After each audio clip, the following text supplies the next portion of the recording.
Hello everyone and welcome to a new video. Today we will cover how to change the taskbar location in Windows 11.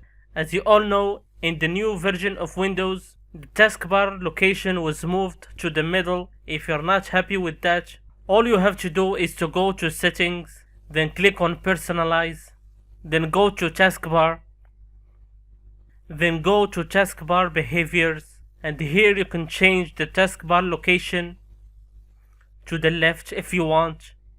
You can also automatically hide the taskbar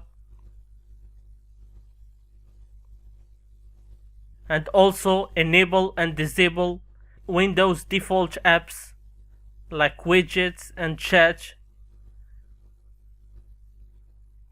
And that's it. I hope that you find this tutorial helpful. Don't forget to hit that like button and subscribe to the channel. Until next time, bye.